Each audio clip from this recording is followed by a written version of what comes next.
નમસ્કાર વિદ્યાર્થી મિત્રો, આજે આપણે ધોરણ 5ના ગુજરાતી વિષયના એકમ 8 કીડી હતી કે હાથી હશેના ભાગ 3માં બાકી રહેતી વાર્તા એન ઘેન દીવા ઘેનના ભાગની સમજૂતી મેળવીશું, જે આ મુજબ છે. ટીકુ જે પથ્થર પર ચઢેલી તે પથ્થર ઊભો થયો. અરે, એ તો ચંદુ હતો. તે જોર જોરથી બૂમો પાડવા માંડ્યો, હું જીતી ગયો, હું જીતી ગયો. ટીકુ કીડી જે પથ્થર ઉપર ચડી હતી તે પથ્થર ઊભો થઈ ગયો એટલે તેને આશ્ચર્ય થાય છે. તે કહે છે, અરે, આ તો ચંદુ છે. ચંદુ જોર જોરથી બૂમો પાડવા માંડ્યો, હું જીતી ગયો, હું જીતી ગયો. હવે ટીકુએ પોતાની અક્કલ વાપરી. તે પગ પર થઈને ચંદુના કાન પાછળ સંતાઈ ગઈ. ચંદુની ચામડી જાડી એટલે એને ખબર પણ ન પડી. ચંદુએ આંખો ખોલી અને ટીકુને ખૂબ શોધી.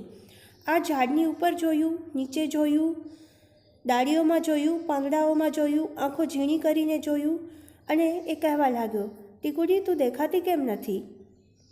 હું તો હાર્યો, તું જીતી. ટીકુભાઈ, બહાર આવો. હવે જ્યારે ટીકુનો સંતાવવાનો વારો છે અને ચંદુનો દાવ લેવાનો વારો છે ત્યારે ટીકુ પોતાની અક્કલ વાપરે છે. તે પગ પર થઈને ચંદુના કાન પાછળ સંતાઈ જાય છે.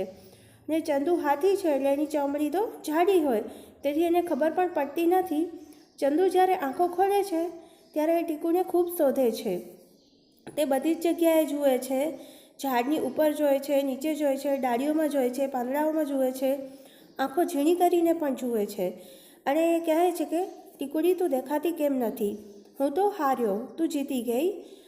હવે તું બહાર આવ.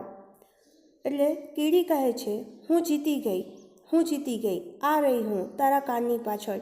તને તો ખબર પણ નથી કે હું તારા પર ચડીને સંતાઈ છું. હી હી હી.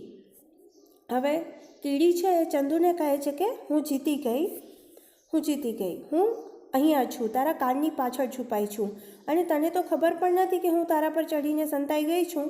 એમ કહેતા એ હસે છે. આમ આ વખતે ટીકુ કીડી છે એ જીતી જાય છે. એકવાર તું જીતી, એકવાર હું જીત્યો. ટીકુડી, એકવાર હું હારી, એકવાર તું હાર્યો. ચંદુડા, તો જેમ બે મિત્રો વાત કરે એમાં ટીકુ કીડી અને ચંદુ હાથી વાત કરે છે. એ કહે છે કે એકવાર તું જીતી અને એકવાર હું જીત્યો.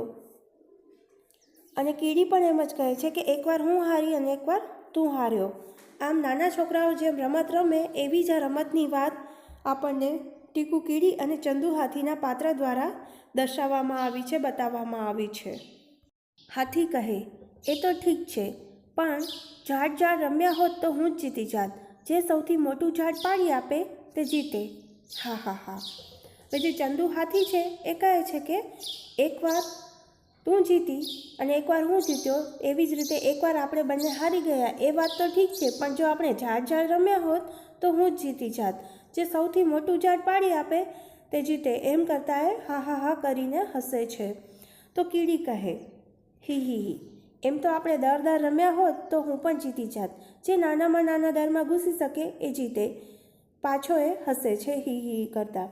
તો જે કીડી છે એ કહે છે કે જો તું કહેશ એમ આપણે ઝાડ રમ્યા હોત તો તું જીતે, એવી જ રીતે જો આપણે દર રમ્યા હોત તો હું પણ જીતી જાત, કારણ કે જે નાનામાં નાના દરમાં ઘૂસી શકે એ જીતે. એમ કહીને એ હસે છે. એ સાંભળી ચંદુ હસી પડ્યો. હા હા હા. તેની સૂંઢમાંથી પવન છૂટ્યો. આજુબાજુની જમીન સ્વચ્છ થઈ ગઈ અને ટીકુબેન તે ઉડ્યા. હવે ટીકુ કીડીની વાત સાંભળીને ચંદુ હાથી છે તે હસે છે અને હસતા હસતા એનો જે હા હા હા અવાજ આવે છે એટલી સાથે જ એની સૂંઢમાંથી પવન છૂટે છે અને આજુબાજુની જમીન સ્વચ્છ થઈ જાય છે અને ટીકુબેન પણ સાથે ઉડવા લાગે છે. અહીં આપણી એન ઘેન દીવા ઘેન વાર્તાની સમજૂતી પૂરી થાય છે. અહીં આપણે વિરામ લઈશું. આભાર.